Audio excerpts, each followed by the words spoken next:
This is Tom Morgan for The Leading Edge with the wonderful Emily Lane. I'm very excited for this conversation. Emily, welcome. Thank you so much, Tom. I'm so excited too. I have no idea where it's going to go, and that's what's thrilling about it. Yeah, well, I think it's traditional in podcasts to have the guests introduce themselves, which is usually a little bit boring and rote.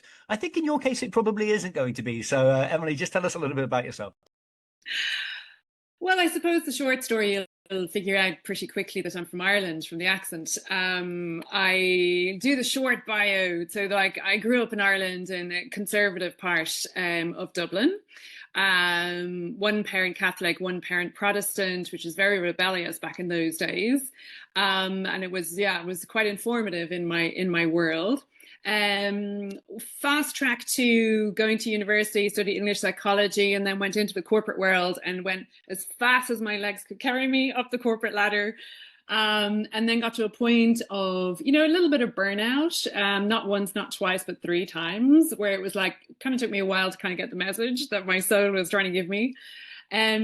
And then, so I decided I was going to go traveling around the world. And this is where, Tom, like, as you know, like the story starts to kind of fork a little bit in the literal river.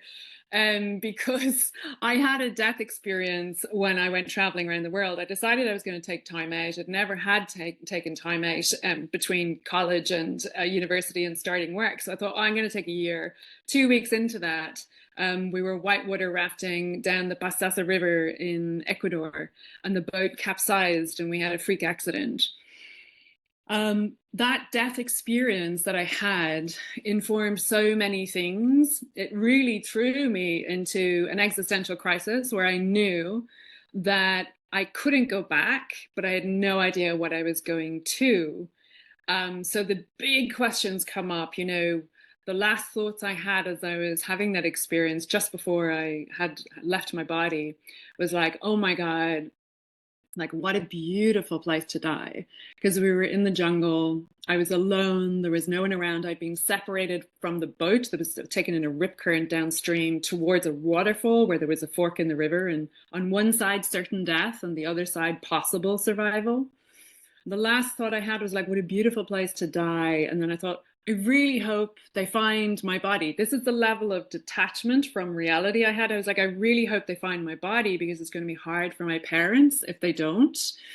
And then I thought, my poor little sister, they'll never let her out of the house now that I've died, because she's an adventurer as well, right? But now it's all over.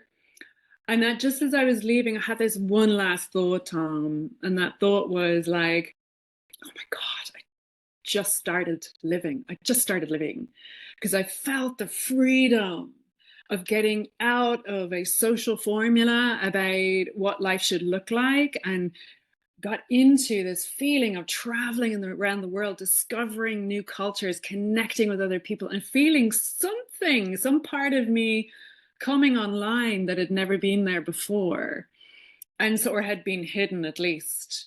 And then I left my body, and that story, I mean, I could tell that story, it's a 3 hour story, and we could make it into a film. But actually, the things that are really potent here is a starting point of evolutionary intelligence, although I didn't know it at the time. But when I left my body, I had this incredible feeling of lightness. And just before, I felt this huge expansion. And I could feel like just a sense of like unfettered, super expanded, and almost like a still silence that was behind all things. And the funny thing is, Tom, like I'd actually had that experience when I was a child quite a few times, but I didn't know what it was at the time. I used to sit on the little footstep outside our family home when I was like 6, 7 years old. And on the very rare occasion in Ireland when the sun was out, the plastic piping on the houses across the road, when they swelled up with the heat of the sun, they would crack. So I would sit there as a little one, just observing the crack, crack, crack in the pipes. But what I was really tuning into is that in between the sounds, there was space and there was silence and there was an expansion. And I used to travel into that. And I didn't really know what I was doing, but it was the starting point, the same experience many years later when I was drowning in Ecuador. It's this feeling of something, some presence behind all things. So back to the drowning experience. So that was my experience. And I got lighter and lighter. I was like, well, and then I lost consciousness. I was hypoxic. I couldn't stand. My legs were, arms were gone. It was all, yeah, I had like all kinds of injuries in my body. Anyway, next minute I know, bang, and I'm back in the bottom of the boat.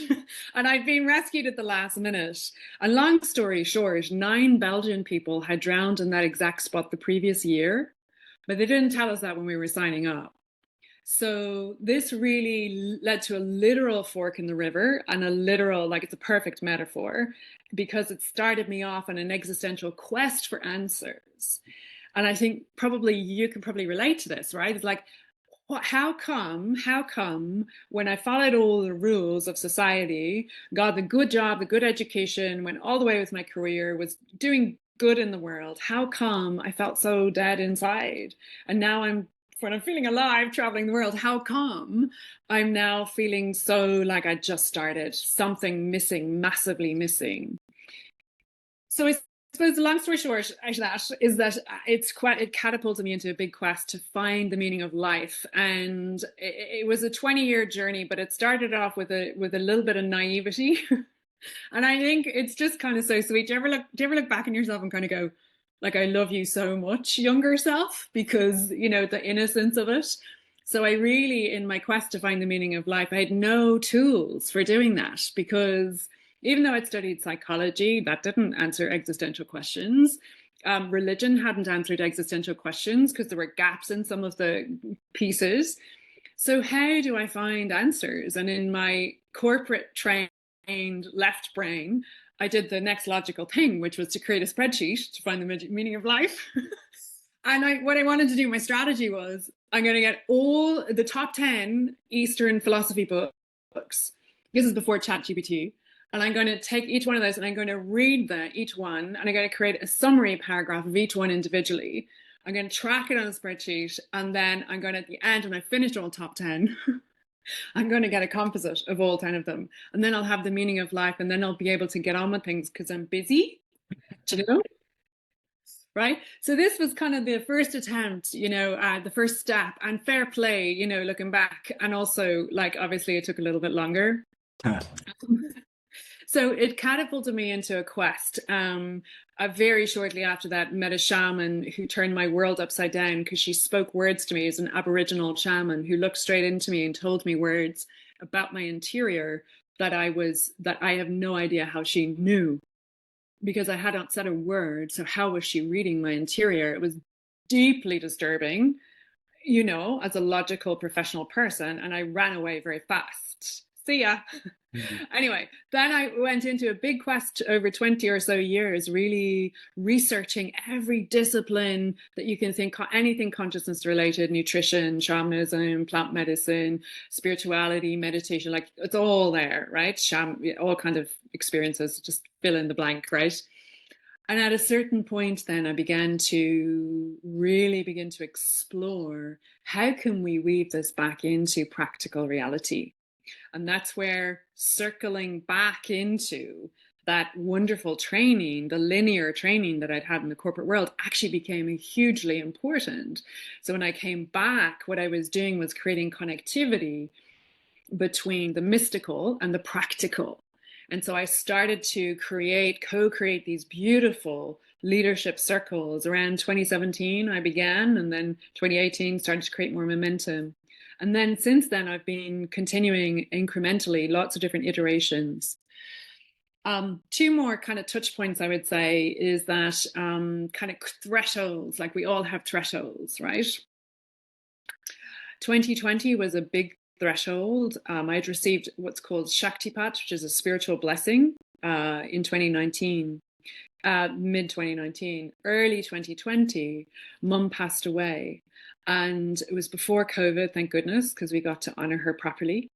But the impact, Tom, of like losing your mom, the kind of impact on my system was just so immense. And then shortly after that, Dad had a heart attack and we went straight into COVID. So there was a kind of stacking in my interior that was so much pressure that it kind of cracked me open, cracked open my psyche, the next level of the psyche opening. And in the middle of June of 2020, I was in a client session with a leader. And as I was sitting there, I suddenly started to get visual information. And this is my request to go full woo-woo here, because bring it. yeah, visual information started to appear. Then I started to hear things and I started to sense things. It just happened spontaneously, it just opened up because of all that pressure. So I was like, this is weird. And kind of cool, because I knew about clairvoyance, clairaudience, and clairsentience. I knew about them, but I hadn't, and I'd been wanting them, but I hadn't experienced them directly. So instead of going full on into it, I just said, oh, geez, I better check this. I'm not imagining this. So I kind of checked with my client. I kind of said, hey, I'm getting an intuitive insight that blah, blah, blah. Anyway, checked out correctly the data that I was given. And I'm talking about, Tom, like specific information about a word in a chapter of a book she was writing the previous day. She'd had a conversation about that word. I mean, that level of specificity that's undeniable. And I continued to validate that whole day. There were about 15 different validations. And I've been kind of going continuously since then, validating for many years. But there came a tipping point in 2023 when I had a spontaneous opening, another level again, inside a business meeting. Now, you're a sensible corporate man, you know the world, right? Me too. I was in a conversation with a corporate lawyer, really sharp lady. And she said to me, Emily, like really strongly, really grounded woman, big international lawyer, goes, Emily, tell me, what is this body of work? And there was something about the directness of how she asked me that it just opened and it pulled it through me. Because this is one of the big shifts, moving from the by me personality thing to opening up and things coming through me, right? This is for all of us. And when she said that, this vision appeared in the field of a wave of energy moving through the cosmos. And I looked at it, I was like, whoa, what is that? And this is all in the interior. Like I wasn't saying that externally to her. I was like, whoa, what is that on my inner world? And then I was like, whoa, that wave it's not just any energy. That energy it's changing everything in its pathway. It's like turning the cosmos. It's moving the galaxy through the cosmos. It's turning the planet on its axis. It's changing the seasons in its wake. And it's like, oh, that's affecting us collectively and personally. I'm like, that's evolution. And I was like, but that's not just, that's intelligent. I was like, whoa, that's evolutionary intelligence. I was like, bam. And so it arrived in and it landed in that moment, in that circuitry that I had with her, the plus and minus the battery. Her asking was so strong that it opened my interior and then the answer flowed through.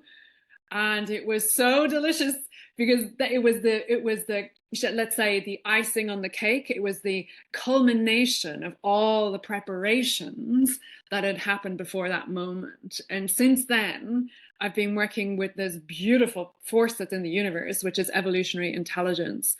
And the purpose of this is to help humanity make this great transition that we find ourselves in, personally, collectively, systemically, and globally.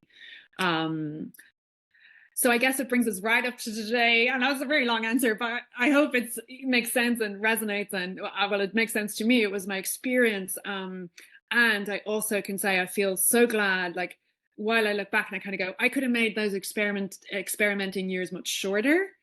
Actually, I'm so glad I didn't, because of that, I've had such duty of care in the way that I've worked with this multidimensionality, that it's solid. It's sure. And so that gives me, real sense of like what I stake my soul in the ground with, which is love, light, and clarity. Yeah, there's a lot of clarity, a lot of love, and a lot of light here for all of us. Yeah. So that's all the way up to this moment, my friend. I have like 90 different things I want to say. One day I want to hear more detail about your near-death experience. I would say that like the pattern recognition side of me you just see a whole bunch of people that have near-death experiences or like death experiences and come back with some sort of ability based around non-local consciousness. Um, Yes.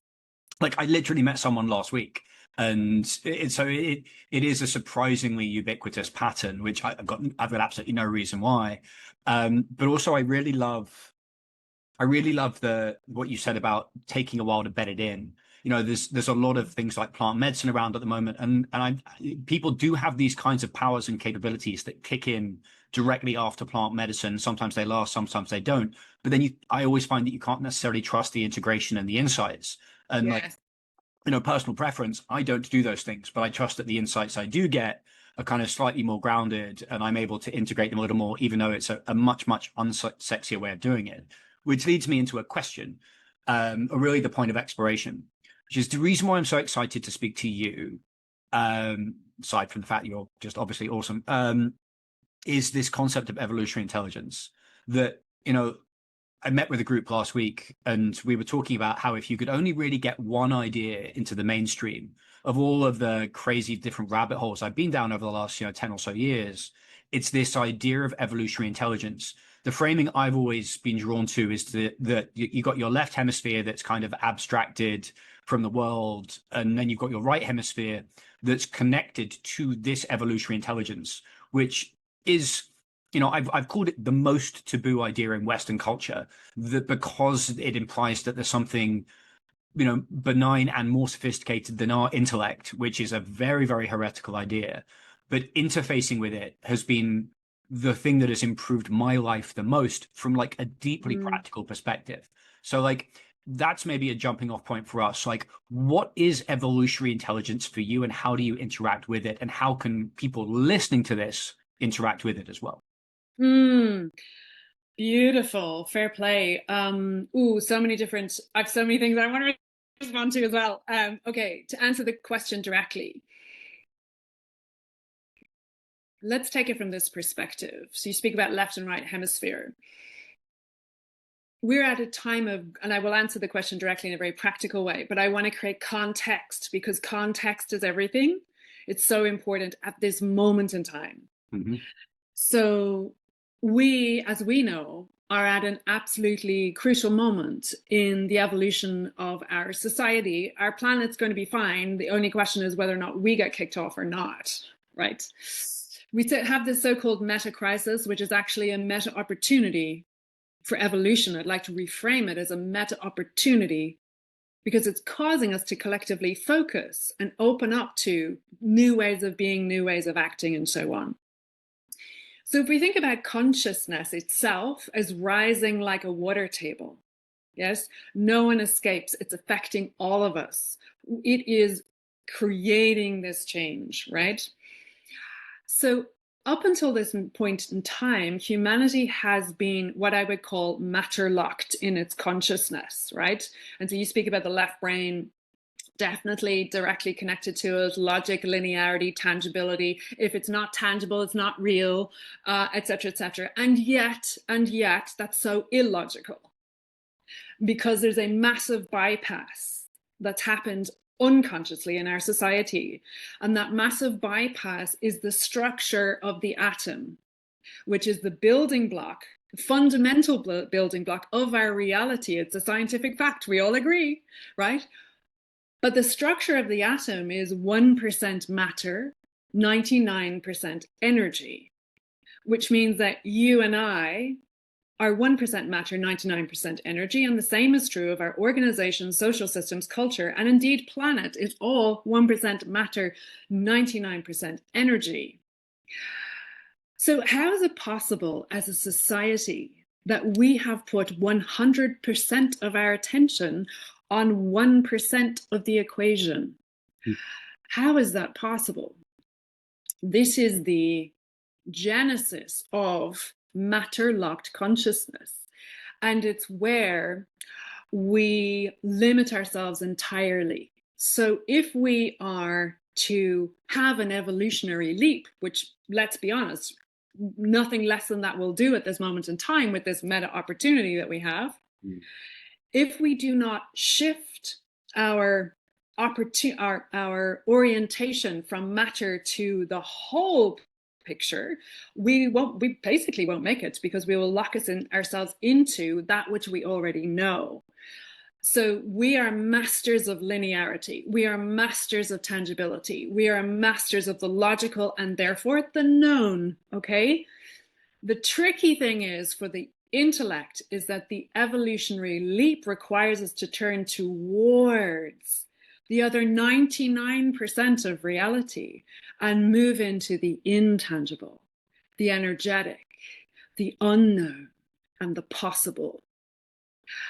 And so this is the space where the interface begins to unfold between, as you rightly point out, the interior access point being right brain, which is the sensing central nervous system, central channel nervous system, sensing intuitive aspects of our intelligence.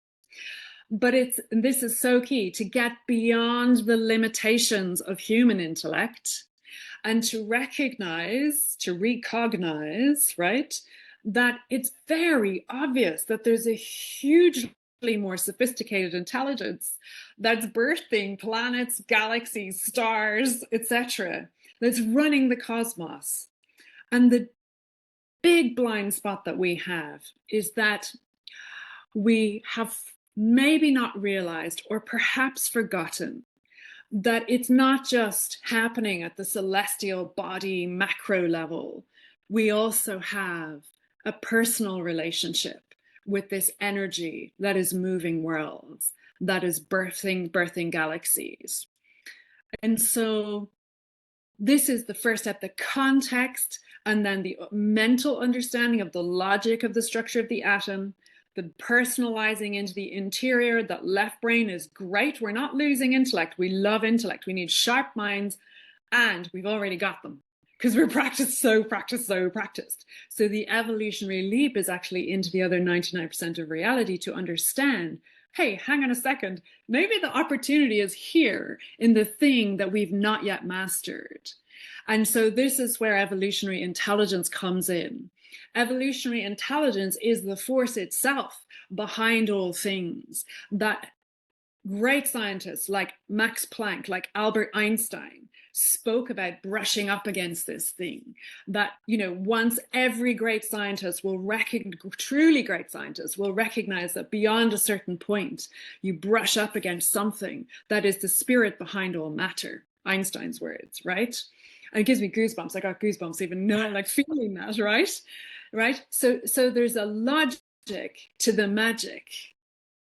And so then we have this personal relationship, this personal calling.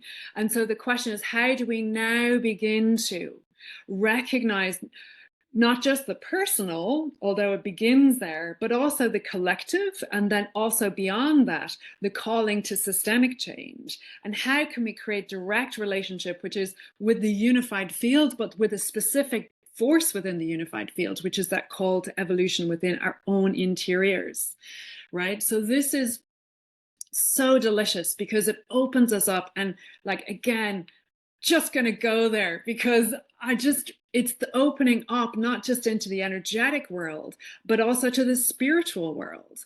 Because what is spirituality? It's non-physical, not in physical, non-physical, energetic, and spirit is all the same thing, right? It's the same thing. And so there are multidimensional beings that are assisting us in many different ways and faculties. And we can go wherever you want to go with that, right? I'm up for all the way. And I will just say one thing. So learning the skills to extract from matter-locked consciousness, which is what happens every time somebody has a near-death experience, Tom. This is what happens. Remember you said, like, you see people like have this thing and it's kind of consistent, but what they've done is they've extracted from personality. They've extracted from their matter-locked reality. And then they've had an expanded experience, right? But very important point that you raised is that's great and that's beautiful. And it's so important to then integrate. So how do we then integrate that and bring it back down into practical reality, personally, collectively, and systemically? but also to do this not just to a death experience, but to have less dramatic experiences, less dramatic experiences of connecting to the unified field of evolutionary intelligence, and to practice a skill set that will allow us to move out from the known into an expanded view and bring it back into the possible reality that's available to us at a higher frequency, right? We really want to start creating, co-creating, all of us, higher frequency, personal, collective, and systemic realities. That's what we're being called to. Mm-hmm. So does that make sense? All of this, the kind of tracking of it and the logic, and yet somewhere in the middle, the mystical as well, right? Well, I've always said to people that if you assume, like, I don't think people really care about like the definitions of like panpsychism, idealism, yada yada. Like no one actually knows what they mean and no one cares. But if you have this premise of like everything is energetic or everything is consciousness, everything that is woo woo comes back on the table. And it doesn't mean it's all right. There's a lot of really dumb stuff in that community, but it means it goes back on the table because non-physical phenomena and the possibilities around non-physical phenomena get more pronounced. But so one thing I always find interesting is that my gateway drug to all of this was Joseph Campbell, and I'm sure my listeners are bored of me saying my favorite quote, which is "Follow your bliss, and doors will open where only there were walls," which is a direct relationship to evolutionary intelligence, which is like we've been telling this story for God knows how many hundreds of thousands of years that people are in stasis. They're matter locked, perhaps, or they're just in a cubicle that they hate, right? And then you have this call to adventure, which is this fundamentally energetic impulse, which makes no sense typically because it's an evolutionary impulse. So you reject the call, you go back to working in the cubicle, and then you have a crisis because evolution abhors stasis and selects against it. Then you go into this horrible crisis where you go to battle against everything that's holding you in, and then at the end of it, ideally, you learn to let this thing flow through you. Yeah. Now, for all of these ideas, I'm like, all right, like it may surprise some people. Like I live a pretty pedestrian life with a pretty much zero count on mystical experiences, apart from one I had in 2017, which started this whole journey. So I'm always like, well, how do normies interface? Because one of the things that's if you take your first premise that reality is energetic, which I think like I had exactly this conversation with like my most rationalist friend. He was like, dude, everything's made of molecules. I'm like, what are molecules made of? And then he kind of got a little bit annoyed at me.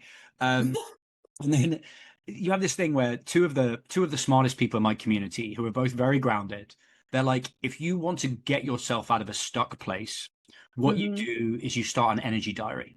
So what you do for a couple of weeks or ideally longer, you track what's giving you like positive energy and you track what's draining it. And then that helps you navigate in a deeply practical way with a little bit of metacognition towards this evolutionary intelligence, which you have to accept is fundamentally energetic. But it sounds like you have even more sophisticated understanding and relationship with that. So if you're like a normie, where do you start? Well, I really like that analogy. I really like that. Let's say it's not an analogy, but I really like that tool. I would say that there are.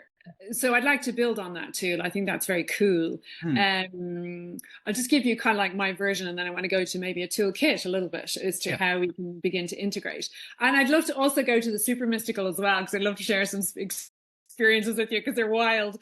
But I do want to say that this piece about grounding. This is why evolutionary intelligence is this body of work is I feel so passionately about it, is because in the world there's so much separation. There's either super linear, super excellent professional excellence essentially, or there's kind of floaty, off the groundy stuff happening, and there's so little integration, and that's what we need now more than ever. We need excellent professionals, professional excellence, and essential brilliance. And essential brilliance is the brilliance of being, right? Who you are at your soul level.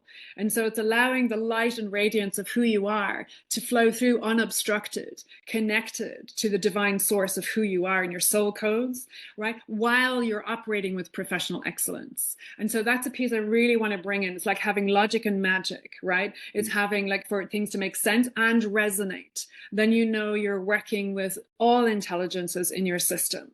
And this is why this piece of integration, it's very, very important at this moment in time. It's just not enough for us to have, kind of hippie-ish stuff happening and then just, limited stuff happening. And sometimes that split time is happening, not just in like groups of a kind of hippie vibe over here and then just pure hardcore capitalism over here. Actually, sometimes the splits in our own interior.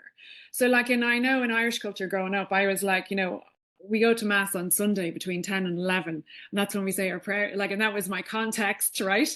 But like, what about the rest of life, the rest of the week? Like, what other practices do we have? And so maybe this is a way to bring it back around to your question about how do we interface with this practically. I want to come to, let's go to that piece that you just used, which I think is beautiful. One of your people was talking about this, tracking the logic. Absolutely, do that 100%. We call that the book of evidence, right? But the book of evidence for what? The book of evidence for your connectivity to the higher intelligence, right? So how do we come into, before all that, how do we come into a place of connectivity with this higher intelligence?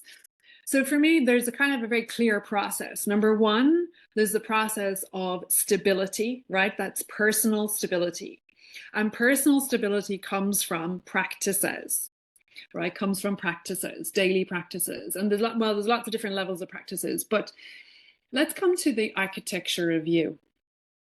When we're talking about ourselves, we speak about our physical body. When we're talking about the body, we talk about the physical body. I'm going to suggest to you that we have 5 bodies. We have the mental body, the emotional body, the energetic body, the physical body, and then the spiritual body, or you, the soul. And so when you, the being, became incarnate in flesh, when you came into the structures of the mental, emotional, energetic, and physical, that became a way for you, the being, to interface with the world. Now, when we're looking to have experiences for the soul to grow, for you, the soul to grow, right? So when we come here, we come with certain soul codes encoded. We access them through our hearts, the heart's desires, right? We feel that heart's yearning. Heart's yearning is never anything to do with ego. It's not like I want the next Porsche. The heart's desire is like, I want to love. I want to contribute. I want to help regenerate Gaia.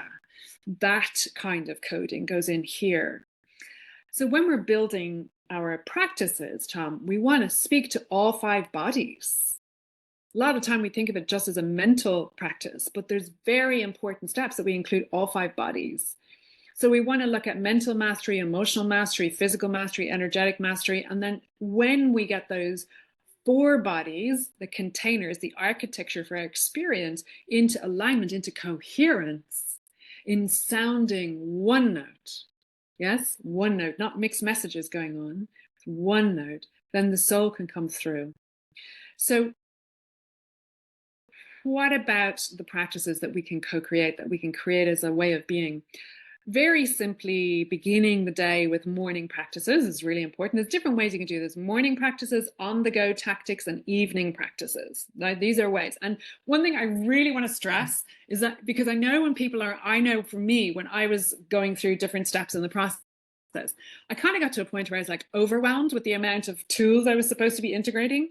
And I just wanted to take that all off the table and just really invite anyone listening to this to just tune into what's the one thing that's resonant for you. One thing. Okay. So very briefly, I can give you maybe a couple of tools for each moment of the day, and then we can speak about maybe deeper stuff, at a multidimensional level. But basic tools to begin the day is, the first one is, and I love this because it's very special, because it's maybe at a deeper level of connectivity to evolutionary intelligence, and it's celestial rain catching. Now, that sounds a bit woo-woo. Woo alert!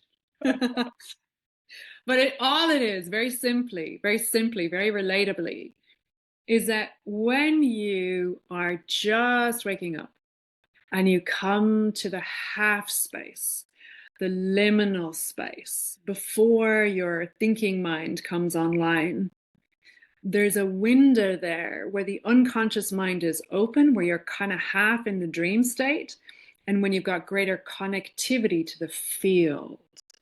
The key thing is that you're not already locked into the program of yesterday's thoughts. That's a window, Tom, that if you can have intentionality to leverage that connectivity, when you wake in the morning, you move very slowly. You stay with it as long as you can and hold it. And then you have beside your bed a pen and paper, and you literally, without engaging mind, it takes a little practice, but you take dictation from the divine, transcribe that which you are receiving, seeing, feeling, hearing, knowing, sensing. That's it. No interpretation. That's really important. It's like stream of consciousness. No interpretation, just dictation. Okay, that's a tool that people don't often speak about. That's really important. Marie Curie was working on the great scientist, right? Double Nobel Prize winner.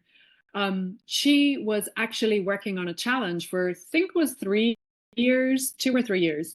And she'd been working on it and trying to solve it from personal intellect for so long. And it got to a tipping point where she was just like, okay, that's it. I give up. Keywords. I give up. And that's a little bit like in the death experience. I give up my personality. I give up my matter-locked consciousness. I give up my personal intellect. And the egoic solving, very particular imprint in that vibration behind those words, egoic solving, right? So I give up that, I let go. And when she did, she wasn't giving it up intentionally. It was a retro-engineered understanding, retrofitted understanding.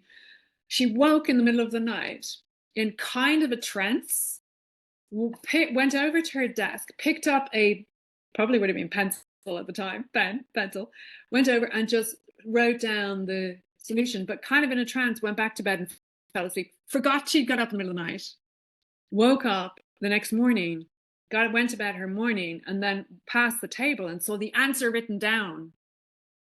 Right? She saw the answer written down because it was from beyond her.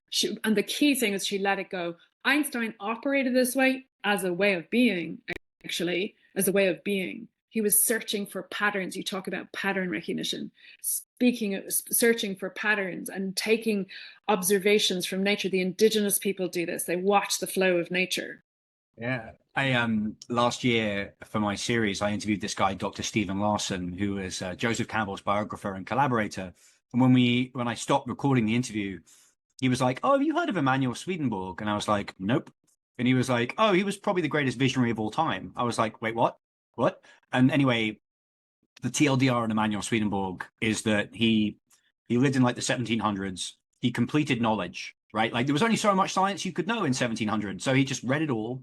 And then when he got to his like 50s, he was like, "I'm going to go inside," and he switched his mode of focus to interior. And there's a lot of interesting stuff that happened. But what happened is that one of his big takeaways was the period between sleeping and waking in the morning. He would get these downloads. And he went from being this quite abstracted intellectual, where it's like everything's coming out of my own brain, to being like, "Oh, it's God giving me the ideas." And he flipped entirely.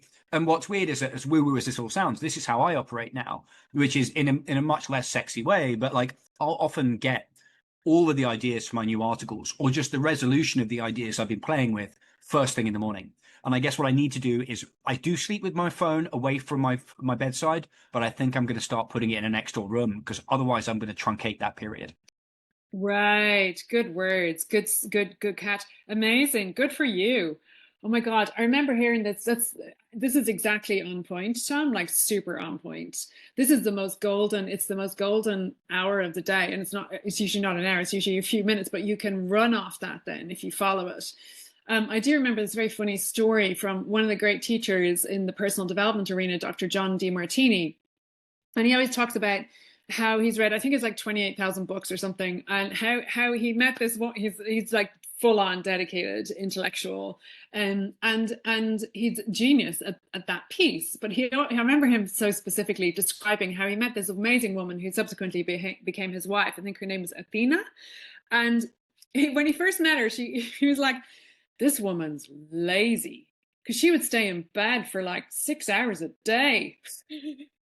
And there he'd be off there on the computer for 8 hours straight, and she would stay. But what he didn't know until he got to know her was that actually she was communing with the field in that half sleep state, and how it used to kind of annoy him that he'd go and work hard, and then she'd get up, sit in front of the computer, download the article, 12 grand. We're like chilling, and literally and the joy as well, because this is the other, while he was like still working hard to compile something, and here's the thing, it's very important not to dismiss intellect, because we love intellect, we need to combine the two though, and this is where the balance is. But this is the other thing, is that our society's become so toxic, so dysfunctional in its excessive levels of stress and strain and efforting, and it's not meant to be like that. We just got disconnected from Gaia. We got our feet off the planet, so we've got no electricity coming. We're running on battery biologically. We don't have our feet on the ground. When you connect to Gaia, you connect to the Schumann resonance. You connect to your natural electromagnetic frequency, which is part of the practices, which is where when you connect to your physical body, whether you swim in her waters or you walk on her surface or you lie down, ideally, or you do your gardening, you're touching her. When you do that, your whole system begins to be plugged into an electricity source. Rather than when you're wearing shoes, you're running on the bio battery of the physical body alone. You're cut off from her. So we all know batteries run out. Electricity is like plug it into the mains. Why wouldn't you, right? So one of the beautiful things is that grounding and earthing is another key practice that we can do, like in the morning, but also during the day and to close the day. But the piece that I was just wanting to say is that, like, we're not meant to be working this hard. We're not meant to be working this hard. The reason why we're working this hard is because we're pushing matter around. That's why we're working so hard, because we got programs of limitation. But if we learn how to work with energetics, we begin to work with the non-linear. We create a vortex of attraction within our own field. We magnetize that which we're desiring to us, as long as we're clear, clean receivers, right? Mm-hmm. So what else would you recommend people do? Okay, so first of all, so at the beginning of the day, there's the liminal space, there's the earthing, grounding, moving the physical body. I do want to point out something really important in relation to meditation. So often we speak about meditating at the beginning of the day. That's beautiful. You may need to go and exercise your physical body first before you meditate. And certainly once you've got into the day, if you're trying to meditate and the day is already underway and you're halfway through the day or it's the end of the day, do not try and meditate while you are running in your mind. Make sure you run with your physical body or lift weights or go to the sauna or do whatever to clear the energetic charge from your system, so that when you come to meditate, that you're in a more calm space. Meditation is a crucial doorway, like absolutely crucial. If you're not meditating, you're not leveraging, right? If you're not meditating, you're not leveraging. You're not leveraging your connection. So why? People think that they have to go into absolute states of bliss in meditation. And by the way, meditation is a massive topic and there's so many different interpretations. I just want to offer this one thing. Do you remember when I was saying earlier on, Tom, and I was talking about the plastic pipes in the little neighborhood and little kids sitting on the step, listening to the gap between the noise and traveling into it and being hypnotized? What we're looking for in meditation is we're looking to quieten the mind, not to delete thoughts, but to quieten the mind, right? And so why are we wanting to quieten the mind? The mind, that intellectual egoic space, is it's all personality. It's running old patterns. It's running habituated patterns of thought, existing neurological practice, neurological networks, associated thoughts. When we go into that quiet space, where there's an expansion and a connectivity and a presence, we're now in receivership of possibility. So from a physics perspective, we're moving from energy as particle, meaning tangible reality, into waveform. We're opening ourselves up to receiving the download, the inspired thought, the connection with their own soul. And this is why people have epiphanies in the shower. Because They're just not thinking. They're not doing that linear cognitive thought thing. So meditation, whatever, again, that's a huge topic, but meditation is essential. So that would be to begin your day, to set your day up. Then we move into kind of on the go tactics. And during the day, it's just super important that you extract out of the intensity and the density of that which is like in your on your to-do list, in your immediate environment. Extracting out of an office environment, absolutely vital. Getting your feet on Gaia as much as you can, even if it's for 10 minutes. One tool is to look into the distance. And the reason why we look into the distance is, imagine a lion is chasing you. Are you going to be focused on anything other than the lion? We know this about the limbic brain, right? We go into small, short distance focus. So when we're in the limbic brain, when we're in linear cognitive thought, when we're in action mode. So to balance it, to begin to access the field beyond just the own personal intellect and interior, we want to look into the distance to go wide. So if you can go into peripheral awareness and look into the distance, that will help you regulate your interior. Okay, that's another tool. There's so many tools. I will say, I don't want to do too many. I'll just do one more, which is to close down the day. And something that people aren't really aware of is just how much, if you go to sleep without closing down your day consciously, you're just going to take the whole day with everybody else's energy that you've been interacting with into bed with you, and you'll have like the most, invasive space in your dream state. You have to create space in your interior. Close out the day consciously. One of the most valuable things you can do is to have a salt shower or a salt bath, right? And so what salt does is, think about it. What happens when you jump in the ocean? What happens when you jump in the ocean? I feel amazing. That's what I got. Yeah. Right? Partly because of the cold. And so when the cold comes in, and cold actually helps with all kinds of things, but partly the cold, unless you're in like the Bahamas or something. But for most of us, it's the cold, right? But also because water absorbs energy and information, and salt breaks it down. So when you jump in the ocean is always more refreshing than going to the lake, because when you're in the salt is actually cutting all the energetic connections from your system, and this is freeing you up. Do you ever notice how chill surfers are? So chill. And it's not just because they're having a spliff, it's because they're connected to the literal flow of the energy of Gaia. Like, it's amazing how chill, and it makes so much sense. But you can have that experience too, just even jumping in the ocean if you have access to the ocean. If you don't have access to the ocean, salt shower, salt bath. Very simply, wet salt bath, 20 minutes in a cup and a half or 2 cups of salt in the bath. Let yourself soak, allow all that energy to cut through. And then if it's a shower, you just wet your body, put salt on. Fine grain, by the way, don't do coarse grain, you leave marks all over your body. Fine grain salt all over, including your head. Let it just sit there for 2 minutes and then wash it off. And I promise you, if you try it tonight, you will experience that impact. And by the way, I'm not making this up out of my head. This is actually from a energy medicine training. I've trained in the science of energy medicine, so I'm on kind of a few different levels. So it's from that teaching, and that discipline is pranic healing. It's a wonderful lineage. I do recommend it. So it's something I learned from that. But all good energy healers will have that understanding. It's why when you go to healing rooms, sometimes you'll see saltwater bowls in the room. If they know what they're doing, they'll have saltwater bowls in the room. That's why. Yeah. It's the second time this week I've read about taking salt baths in the evening, so I'll take that as a good sign. It's funny, I'm just a deeply tedious person, and I'll always go back to the same framing. But it is interesting to me that meditation is always about calming the verbal part of the brain, which again is the left hemisphere, which is keeping you abstracted away. And then the wide focus. McGilchrist ends his second book, which is a masterpiece, with this story about Carl Jung meeting a leader at Taos Pueblo, an indigenous Native American.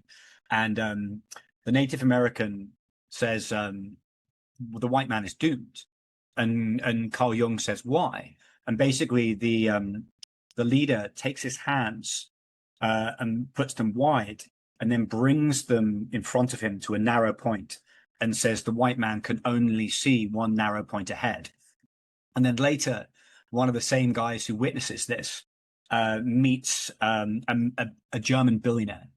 And he asks the German billionaire why he's so successful.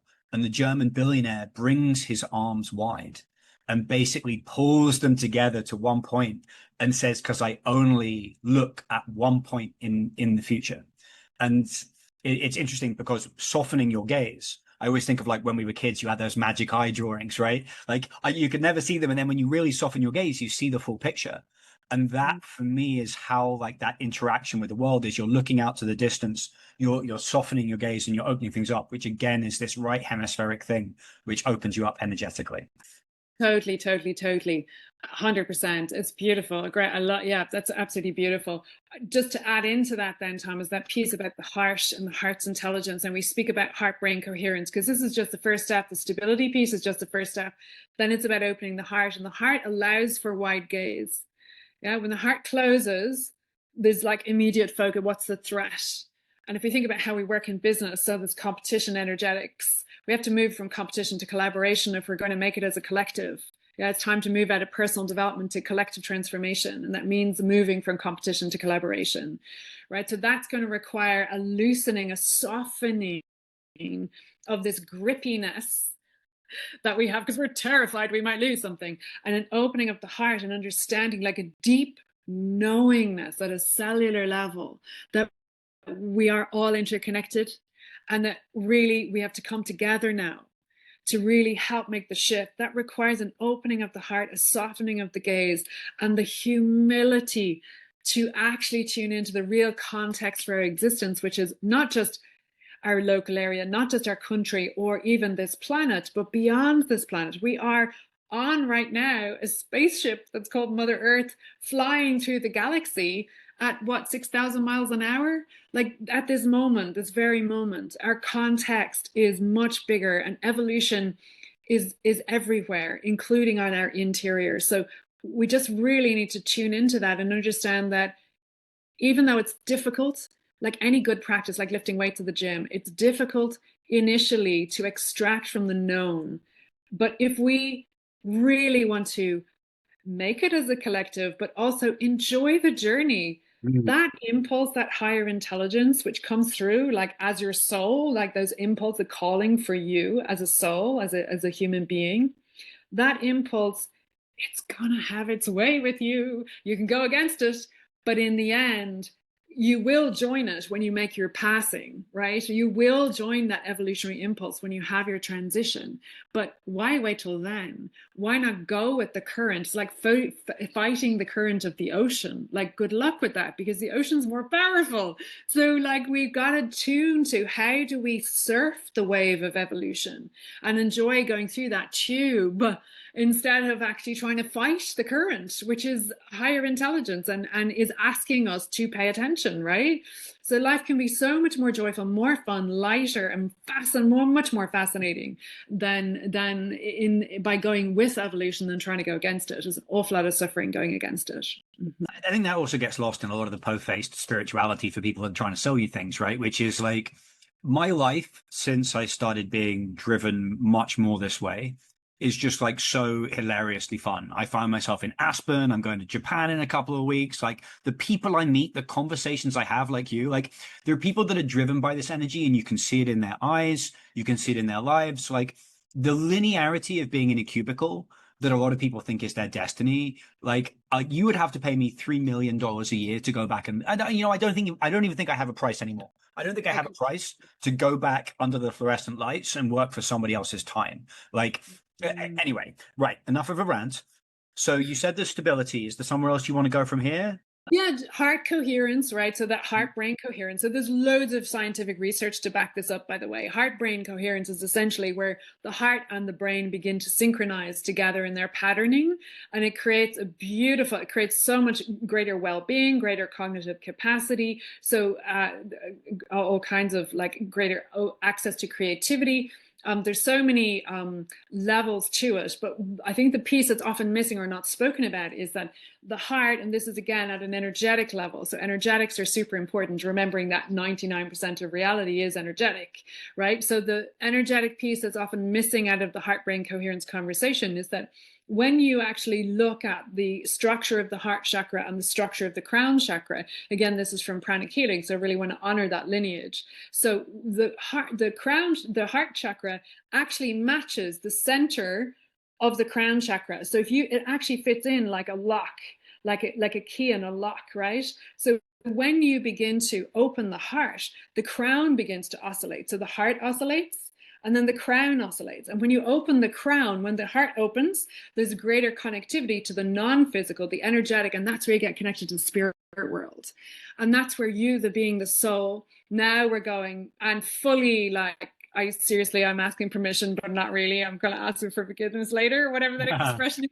Like now it's really when it starts getting so multidimensional and so juicy. And that's where we begin to understand that there are legions of non-physical beings waiting to assist us. But we have to add, there's no assertion in this universe. We have to ask, we have to choose to engage.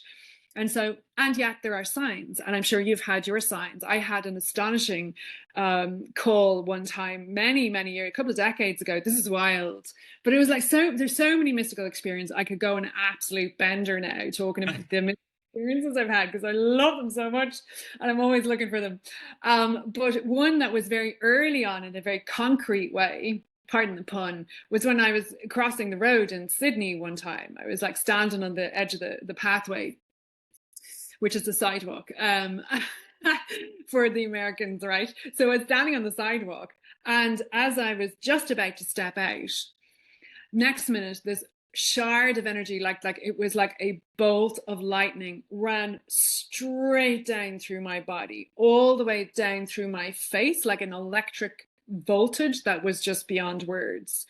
And it made my face vibrate, and my two eye teeth, like just went right through there. And it was like, and it came so hard and fast that it glued me to the ground in the way that lightning would like do that. It was so fast, it was spontaneous out of nowhere. And when it hit me, Tom, I got the smell of blood and the taste of metal in my mouth. Right? It was like, whoosh, like this. And I literally stopped. And a split second later, this big 4-wheel drive truck broke the lights across the road and literally went straight in front of me. And it was a 4-wheel truck with one of those cattle grids on the front of it, you know, the bars. Yeah. So if I'd stepped out in front of it, it would have smashed me in the face and I would have had this taste of metal, smell of blood. So it was an absolute angelic, like complete intervention that was like life-saving, literally in that moment.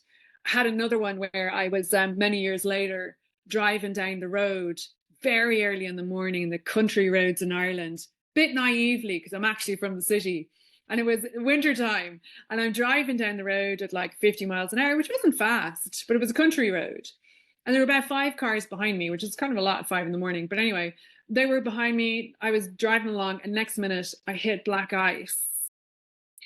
And the car started to spin like this, and I knew, I could feel, I was like trying to control, and it started to spin, and it spun and spun, and all I did was I just screamed for my guides. I was just like, I need your help now. And I had a full on experience of moving stuff I don't know how to do, but my hands moving the wheel and directing the car in a way that not only did I not crash, I didn't hit anyone behind me. The car spun around, and I ended up literally pulled into the next driveway on the side of the road. Now I was shaken and I was traumatized. However, how I did not crash at that time it's beyond me. Like, these are just 2 examples. There's so many more. I could talk for many hours about the mystical experiences, but I guess the point is, what I really want to share with your listeners is that there's so much help for you here if you can open up your own interior and stop thinking like all the responsibilities on your shoulders. It's really key, because it's exhausting to think that you have to solve everything. If we can open up to the field of evolutionary intelligence, consciously connect, and just remain open to the possibility that there's higher insight, greater tools, greater downloads waiting to be received by you, not efforting to create by you, but received and translated by you, then it will take so much pressure out of the equation. It's just beautiful. It's just waiting for us to ask.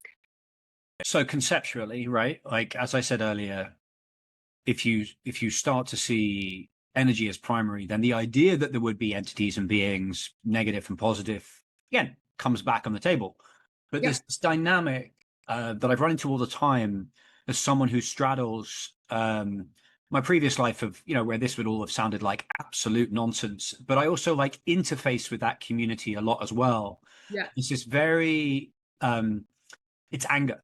It's a deep anger that people get when they face these ideas, because they're also a little bit like, well, screw you, right? Like I'm struggling with all these different things in my life, and people keep talking about spirit guides and angels. Where are my spirit guides and angels? And this is one area where I'm kind of in that camp, because I've had a bunch of people, like surprisingly normal people who I trust, that are like, yeah, you've got a whole bunch of spirit guides. And I understand the concept of free will, that if like the first rule of the universe is free will, that you can't infringe on anyone else's free will. So you have to ask for help. And I would say my life is going pretty bloody great, like amazingly good. And so occasionally I ask for help, and then I don't really know if I'm getting the help back. A couple of weeks ago, I did ask for help, and I felt I did get the help back through a very conventional way.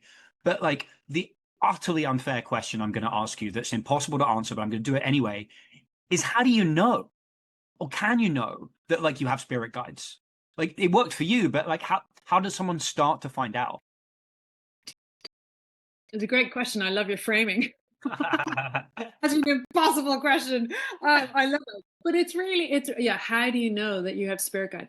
Firstly, let's just go to the piece that, and I'm closing my eyes because I want to go kind of a little bit more interior to kind of tune a little bit more.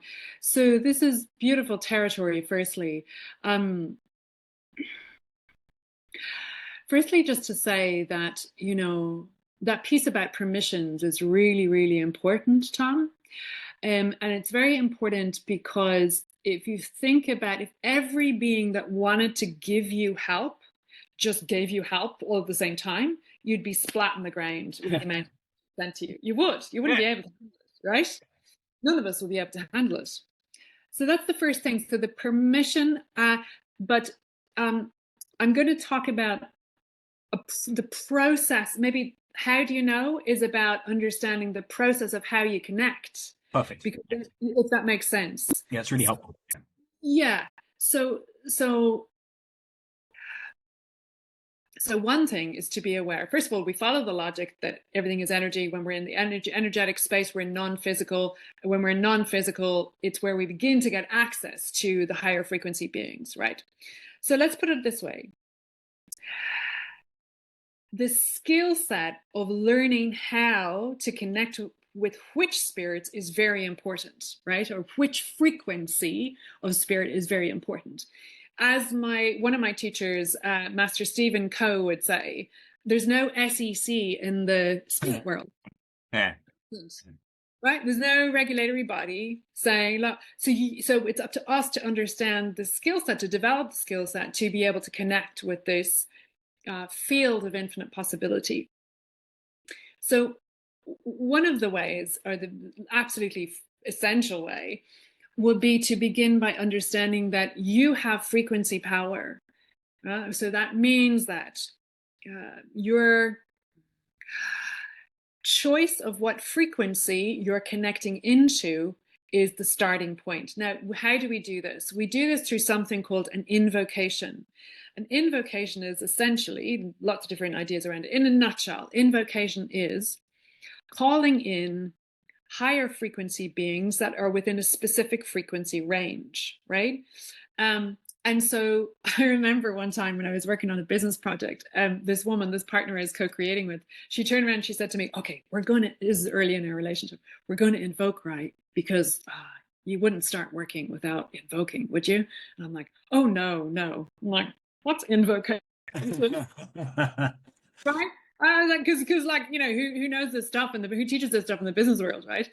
So the invocation is essentially going, okay, back to the SEC analogy. We've got to locate ourselves with like an energetic GPS.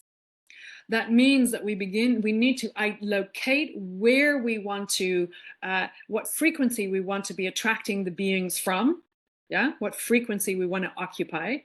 And so what that means is that we begin to set intentionality. So intention is very important in relation to energy. We can speak a little bit more about this, but where attention goes, energy flows. We know this.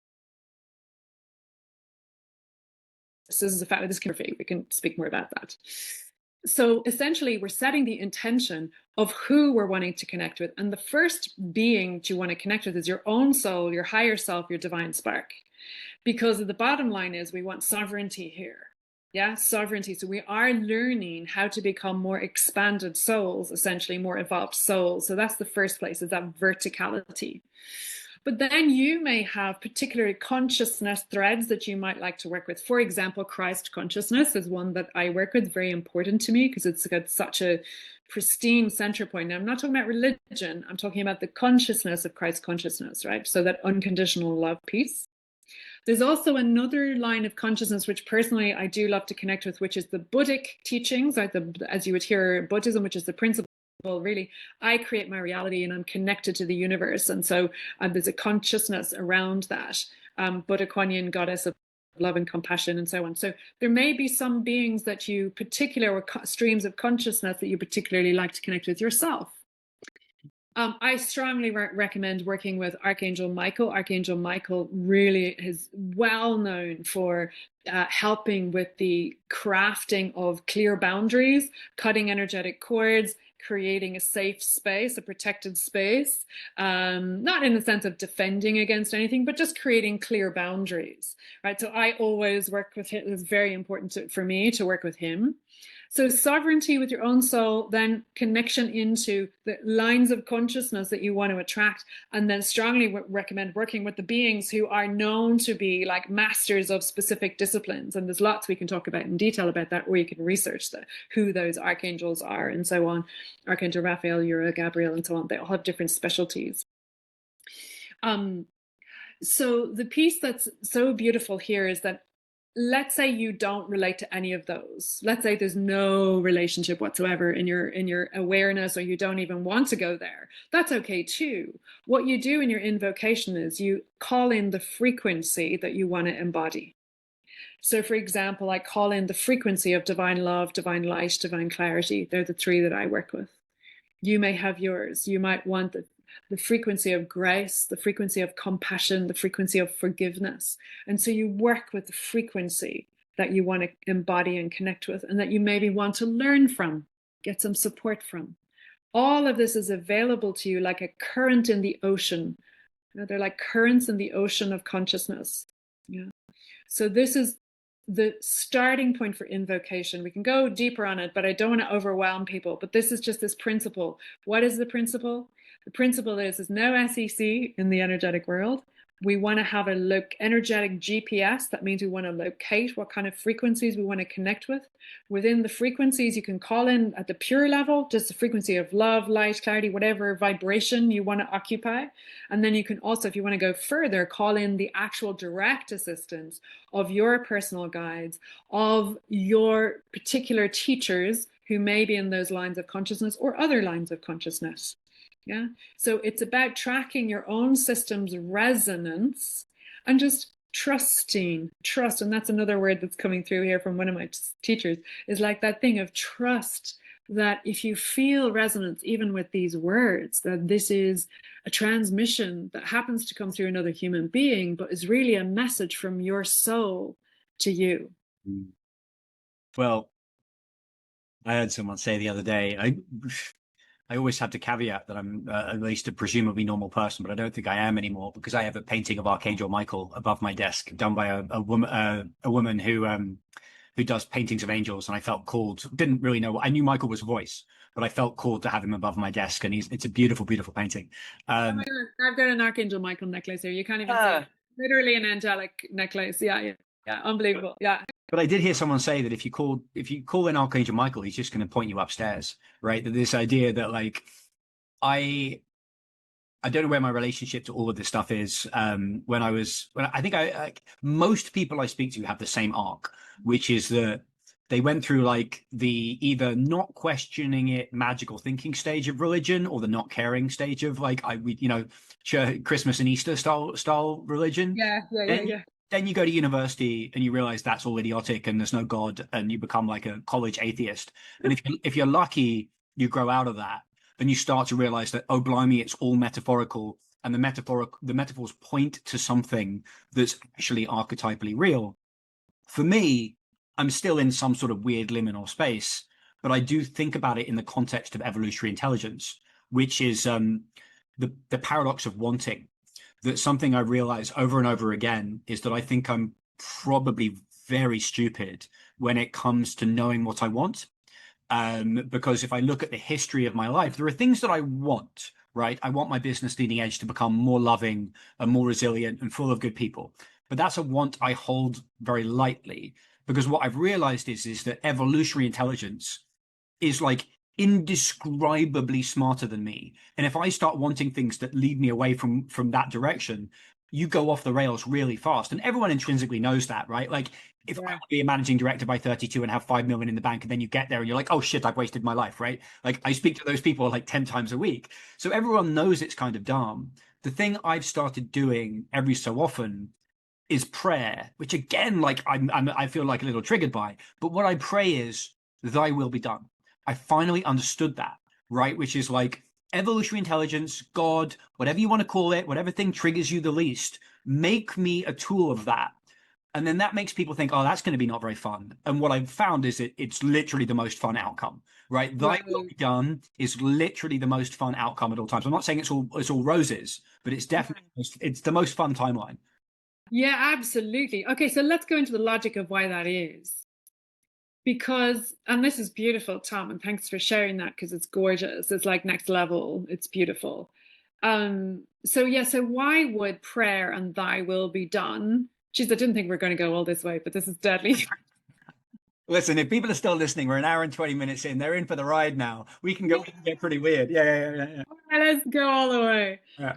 We're going to go into, let's say, the divine plan or thy will be done, which is the things coming to you and through you rather than being created by you, right? Rather than by personality.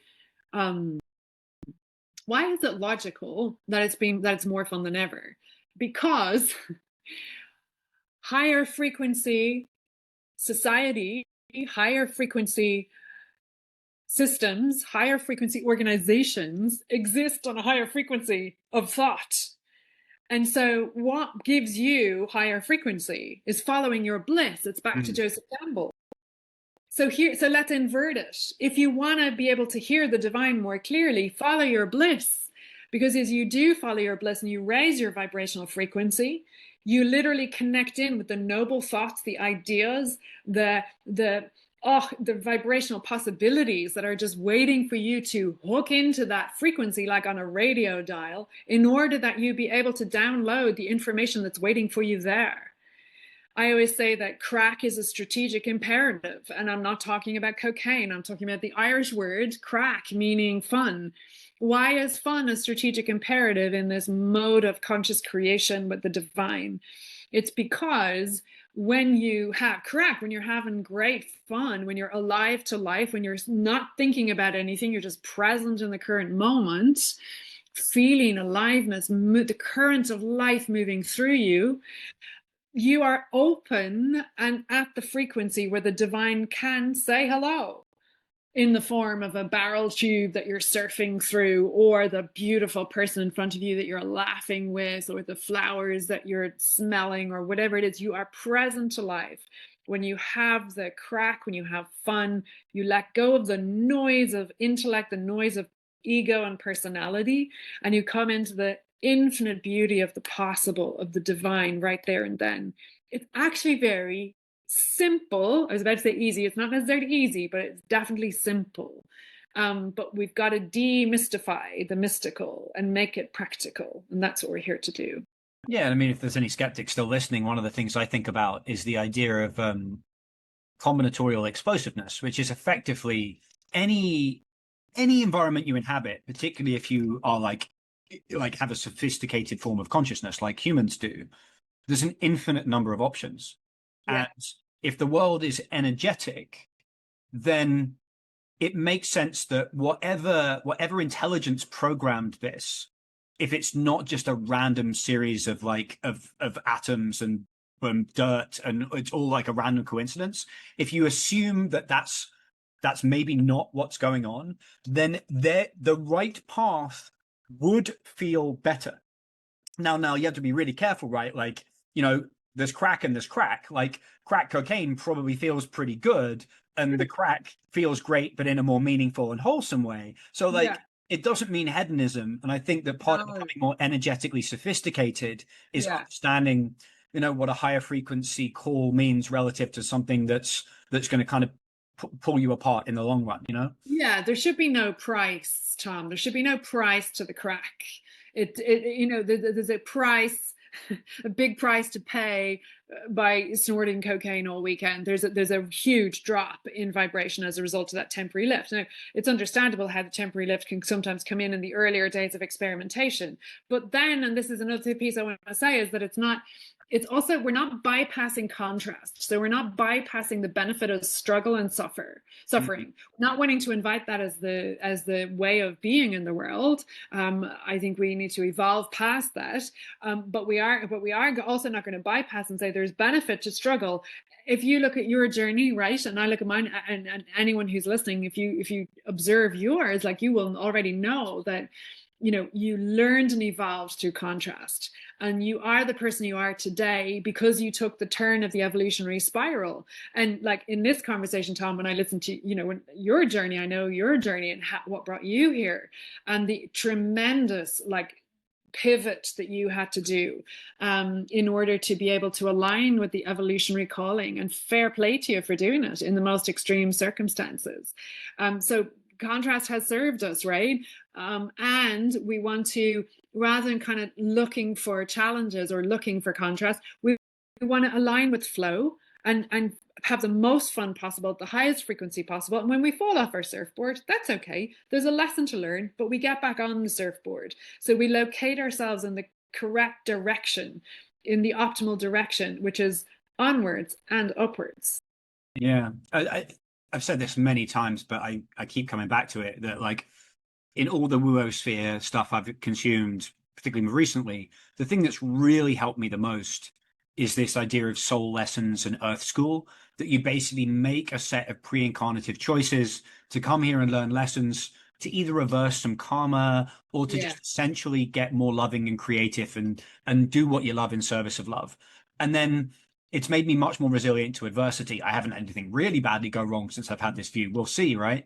But it's like, oh, is this something I was supposed to learn in order to create kind of an adversarial growth stage?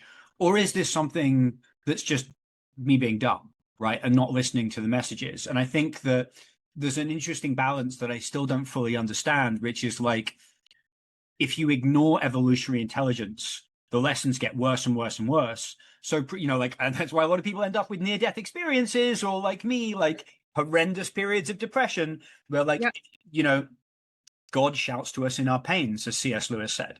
And so there is this question that I always have, which is like, if you listen a little earlier, it's good. And if you do have this army of people on your side, just been, look, dude, Tom, Emily, just ask, right? Just ask. We're right here waiting for you. Just, if you knew we existed and Yeah. you knew we existed and you were just willing to ask, you would struggle a lot less.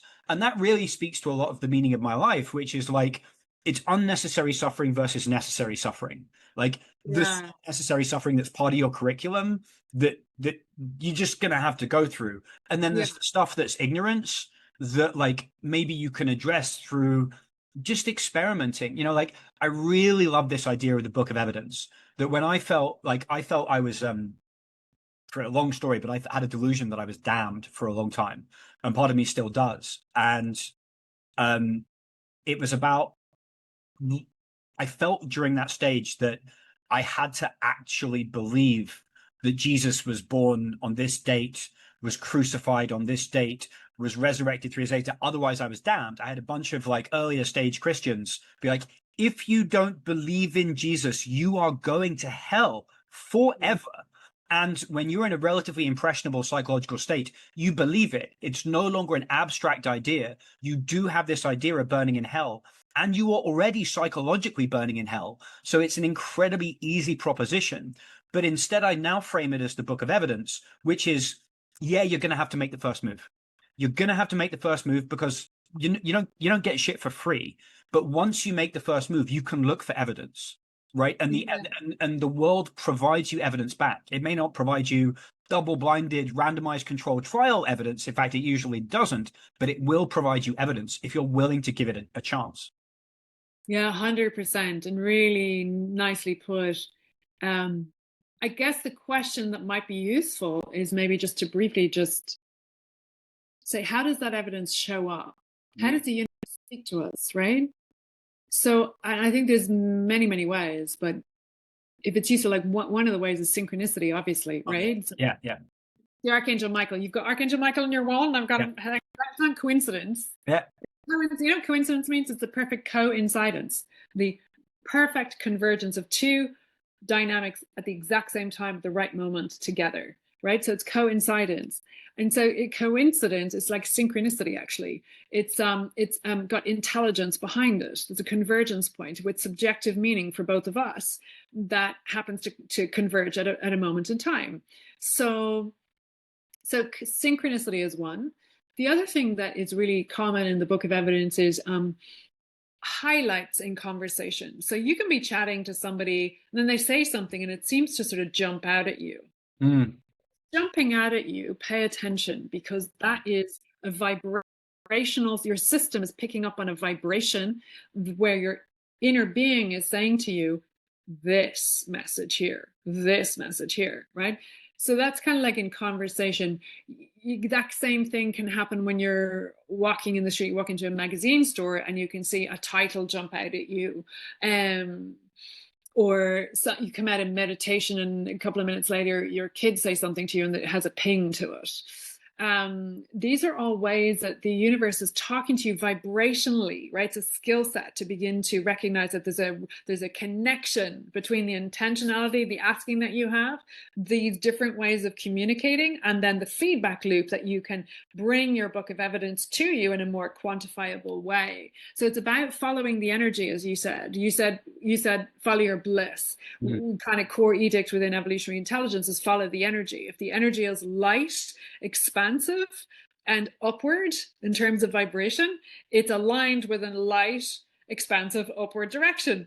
And can we give ourselves permission to follow that instead of following the social programs? There's no things should be difficult and you have to work hard for them. It's like, no, let's get real clarity. This is about shifting from matter lock consciousness into increasing our EVIQ, which is your evolutionary intelligence quotient, which is the ability, the degree to which you have tuned into your deeper relationship with the field and how much you're allowing that inform your experience. That's your EVIQ. I live that way actually now, and that's again talk about like crappy superpowers. I used to basically go through hundreds of research reports in a week when I was in banking to look for the insights. And so I was training that pattern recognition, but they weren't like interesting insights. They were like Apple's going to raise numbers or whatever it is, right? Like it would be something relatively pedestrian, but it trained a skill. But Right. the way it manifested in a dark way for me is that pre personal crisis, what I would do is I would amplify things that served my ego. Here is an incredibly complex idea from someone that speaks with great intelligence and sophistication that actually once I dug into it later, I realized it was deeply nihilistic and like dangerously negative. And then on the other side of my crisis, I would encounter ideas like that and I'd be like, oh, no, there's no charge to them, right? Let someone else amplify them, but there's no charge to them. And instead, I would encounter someone like Ian McGilchrist and his hemisphere theory, and it would make me come alive. And like some psychos can read this stuff and not want to share it with people. Like my combination of working in that background in finance, but also like my personality makeup is if I encounter an idea that I think is going to change and save lives, for me, I feel like I have a moral duty. And so what I do now is I just pay really close attention, and I'm getting better at it with every passing month of like, oh, she just said something really interesting. I used to call it sticky ideas. Like the first one I heard, funnily enough, the biggest one of my life was in, of all people, a Jordan Peterson podcast before he went a little bit nuts. And basically, he said that Carl Jung had this idea that your future self signaled to you by directing your interest towards what was interesting in the present. So, ironically, or not ironically, but appropriately, my Yeah. first sticky idea was about the idea of sticky ideas. That like Yeah. ideas that loop in your head that you won't. It's like there's something there, there's something there, there's something there, and it comes Yeah. with energetic charge. So I completely Yeah. understand that. Yeah. Beautiful. So let's go. That's brilliant. Thank you for sharing that. And one piece now, I'm going to ask you a question. So, did you notice when you feel that resonance, does it feel like a chemical thing or an electrical thing in your system? Not, I don't think I even have enough somatic intelligence to answer that question. Mm. It feels like excitement. So I guess it's energetic. It's like, I'm like, oh, I'm excited to read more about that. Yeah, yeah, yeah. So resonance, if you think about the quivering of a bow, like a bow and arrow, or a violin string, it's a little bit like that coming down through your central nervous system. So when you feel that quivering, ooh, resonance, it's like literal vibration. When there's that vibration is moving through the center part of your body, as opposed to emotions, which are really chemical. Yeah, it's like anger. It's like also out in the extremities, like I'm excited. I'm like angry. Like those extremities are one thing, that chemical emotion fix. But then there's the resonance, which is a deeper knowing, that deeper knowing, Tom. And that piece that you just said about your future self sending messages back to you, that's like, oh, that is a sweet, sweet, sweet example. It's beautiful. So do you still follow that now? I mean, it's literally the foundation of my life because it's what like, so the like almost bringing this all together, right? So like I'll consume ideas and then I'll have certain ones working in my psyche all the time, like combinations of ideas. And then Yeah. I'll wake up in the morning one day and it will all have coalesced during that time period into something that's an article, and that will lead me into like whatever's coming next. So like it's almost as if it all comes together and it's leading me somewhere, like I don't know where, but Yeah. it's really really fun. Yeah, beautiful. That's a little bit like Steve Jobs, you can only connect the dots looking back. Mm. Yeah, but if you can trust, and that's that word again, if you can trust that there's intelligence behind the resonance, that it's like pre-coded for you. Yeah, pre-coded information, and that you're feeling that resonance, you're continuing to follow it, that it's leading somewhere good, it's leading somewhere that you're meant to be, it's leading somewhere that's already calling you. And so Yeah. you'll recognize it when you are there, you'll recognize it because you've been following the breadcrumbs on the golden trail, like, right? Yeah. It's so delicious. I mean, people talk about meeting someone, they recognize them. I know you from somewhere, maybe past life or something, where I recognize you as a great love. Whatever that thing, there's a sort of a precognition piece. There's actually some really interesting research, if we want to take it out of woo and into science, but it's still kind of woo, which is deadly. Is that there's some great science done by Dr. Dean Radin on precognition. And so they were using random number generators as an exploration of how human consciousness is converging to lots of different sensors around the planet. And at the time of 9/11, so producing ones and zeros randomly. And so there was no coherence whatsoever on an ordinary day. But around 9/11, suddenly became very coherent as the collective consciousness all started to look in one direction. But the kind of spooky thing is that the coherence began to happen before the planes hit. Yeah. Same with Princess Diana's death. That other huge convergence point is that the coherence began to show up in the hour before it actually happened. In the hour before, there was a global broadcasting of her passing in the tragic way that she did. So how is that possible? Because there's energetic information in the field before something materializes. In other words, energy precedes matter. Yeah. And that's so key. So doesn't that even begin to inform how we might want to pay attention to our relationship with energy, and what energy are we putting out into the world? Because that which we're putting out, we're gonna attract back. Well, Yeah. in fact, I interviewed a guy called Dr. Ulysses Di Corpo last year, and he's come up with this theory of syntropy based on a relatively obscure Italian mathematician from the 40s. And the basic TLDR is that there's a symmetrical force of entropy. You're going to die, right? which is syntropy is essentially speaking to evolutionary intelligence, which Yeah. is there's a force which he says comes from the future Yeah. that's directing your interest in the present, exactly as Yeah. Sean said. But what's interesting is he ended up marrying a psychologist, I think Antonella was her name, and she then brought into his work the precognitive work, which shows that your body reacts to a stimulus, to an emotional stimulus, before it gets it. So they had, I think, random cards that would produce a stimulus, and they showed that the body had a specific emotional response to those cards a fraction Yeah. of a second before it happened. Now, Yeah. a fraction of a second, how helpful is that? But I think what it does show is it opens the door to this possibility that like I don't really care about the time travel stuff and are we all living in one timeline? I don't care. I find it like an impractical way to live.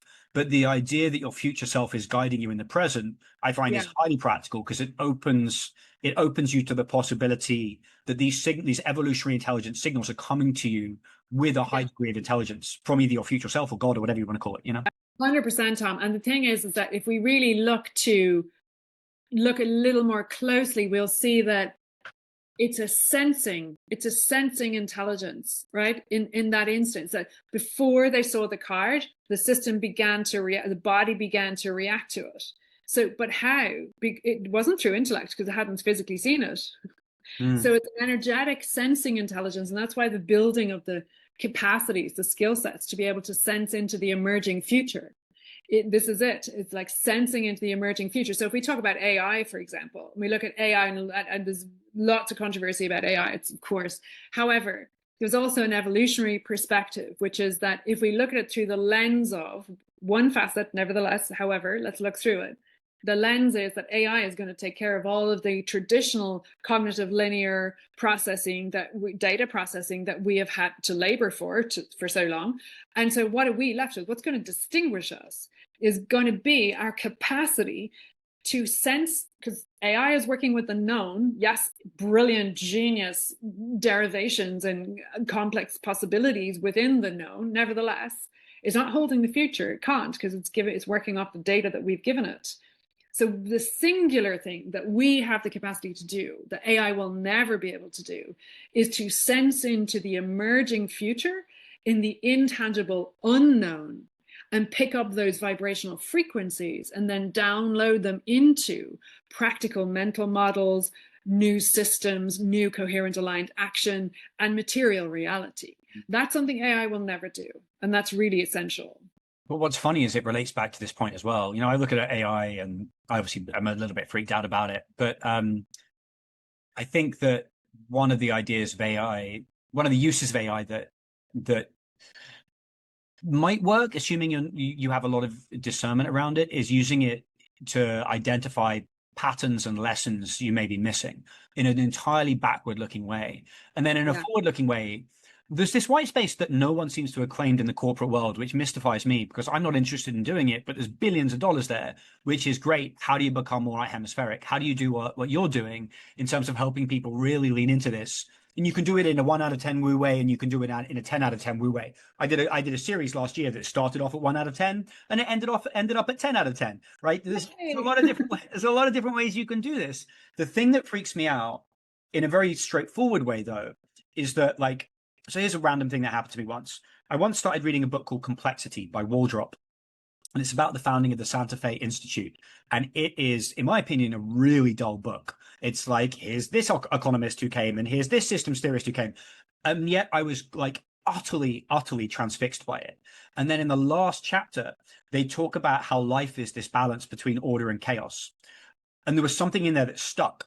But there was something in me that was tearing through this really boring book to get to this chapter at the end without Right. knowing why I was getting to the end. So the thing that scares me about AI is that AI will tell you what's relevant in a book, right? I'll be like, summarize complexity for me. And it'll be like, well, this economist met Emily. And I'll be like, okay, now I've read complexity. Whereas actually the sticky ideas, the chance that the AI is going to get the sticky ideas for you, it's not 100%. I don't know what percentage it is because you're relatively unique and your direction is relatively unique. Yeah. And I Yeah. just don't think AI has the context on you to be able to do that. So, like, read your own books, guys. Don't use AI to summarize them. Yeah. Or if you have to, in a pragmatic way, if you're in a time crunch and you're wanting to use something, be very clear about what your filters and instructions are. Like, what is your instruction? What are your perceptual filters? And direct it that way. And maybe another kind of aspect of the Book of Evidence is then cross-check when you have time. Then cross-check, did it get it? So that could be a little experiment actually to do with complexity. Is actually such a great name for a book as well. I'm going to write a book called Simplicity. Nah. It's like, okay, so even if you gave the instruction, find me the mystical message in this book, what chapter would you reference? And then see what it comes up with based on your profile, and then go back. Well, you don't need to go back and read because you know, but it'd be very interesting to see, does it come up with anything, akin to what you've spoken about that last chapter. I've tried it a bunch and it doesn't. For me, yeah, I've tried it a bunch and it doesn't. It can't surface relevance, and it can't do good forward-looking things. Oh my God, Tom! Isn't that a lesson for all of us? Well, I've done a kind of controlled experiment, which is like, I'm like, it's got all my history, right? So I'm like, using my history, what idea do you think I'm going to discover next, right? Like what do you think is next on my route? Yeah. Most of its answers are pablum and pointless, but it never anticipates what idea I'm going to come up with next.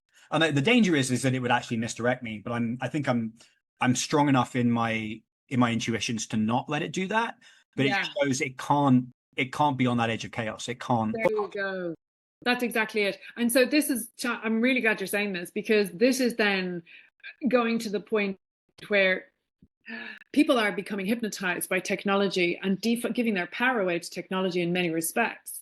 Without, and this is to me, I don't like to use the word dangerous, but highly risky dynamic, which is that they're doing that in the context of so many of the religions having sort of fallen away for many people, and not having spiritual practice in place and not having divine connection active.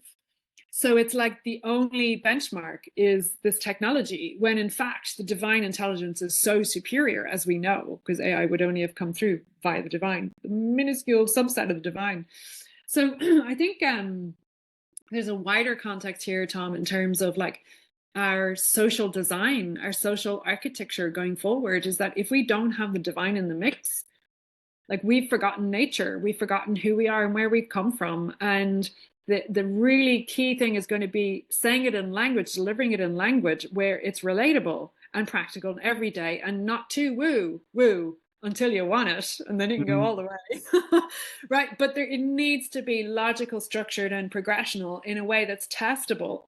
And so important to my heart is that gives the sovereignty back to the person. There's no putting people on pedestals, or no putting people on, in hierarchical ways. For me, anyway, I just feel very strongly about that. Is we are all sovereign beings. We have our own inner being with all of the answers that we need, connected to the evolutionary intelligence or the divine. And so all we're doing is to helping people to make that connection between you and you, you and the expanded you, which is delicious, So we've done a great mix of practical and woo. Pretty perfect, I think. Is there anything else you think you want to leave us with in terms of like practices you haven't mentioned, stories you haven't told? So many stories. I feel, 1 second, let me just tune for 1 second. I do feel that the message is, I could go on talking about channeling and the different states of consciousness that lead to channeling and so on, and that blah blah, but actually what I really feel is that the key is simplicity here. And if you are in a place where you're navigating complexity, the invitation that I'm sensing from the field, from the other side, from the beautiful beings that are here assisting this conversation, is that it's an invitation. The key is to bring it back to simplicity and the frequency of love. And we hear this, oh yeah, love, light and love and light and candy and lollipops and unicorns and stuff. All that stuff, right? Although unicorn actually relates to 3D sight, which is why our interdimensional, multidimensional sight, third eye sight. So that's a whole other thing. But in esoteric circles, that has a completely different meaning. But which is why the horn is in the center of anyway, we're going into a different area now. Keeping it simple. This frequency of love is that when we're navigating complexity, and especially in times of liminality and intangibility, where the old world is so loud and the new, as it's falling, and then the new world's not quite here yet, we're in this in-between space. How do you navigate the uncertainty of that? You have your personal stability practices, absolutely, and then the skill set to connect to the beautiful, loving intelligence that's available to you. But your litmus test in decision making, and this is like everything from, should I go for this job? Should I leave this position? Should I make the decision in this direction? Should I take a risk and do this? Should I trust this teacher? Do I trust this spiritual teaching? Do I trust, whatever it is, whatever your question is, the litmus test in decision making for coherence with your own inner being, your sovereignty, is, does this, first of all, does it make sense? Yeah, does it make sense to me? Is it logical? But secondly, and much more importantly, does it hold resonance?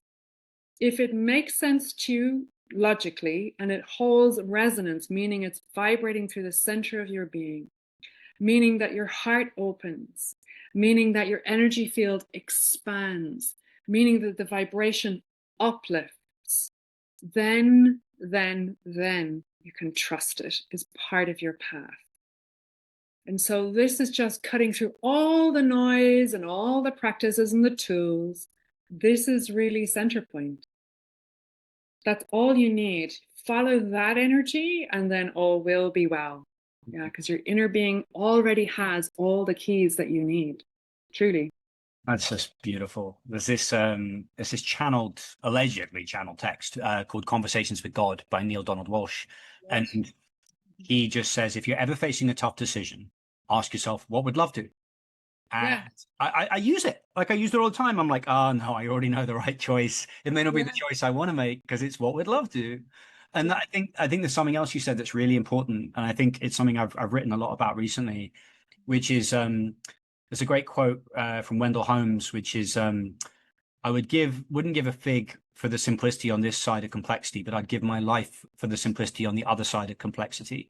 That there is this sort of like, you can make it simple, but don't make it simple when you don't have any discernment, right? Like, you need that intellect. We're integrating this very strong masculine into the feminine. If you don't integrate it into the feminine, boy, there's going to be problems. That's what we're going through as a group. That's this return to intuition, but it's a return. Like, I think very few people can operate like this from birth. And then it's like, it's still finding a way to integrate that discernment. So I think you're absolutely spot on. Oh yeah. Oh my God. I love you saying that. Thank you so much for saying that. Yes. To me, it's the distinction between simplification, which is naivety, versus simplicity, which is the distillation of essence. That requires mastery.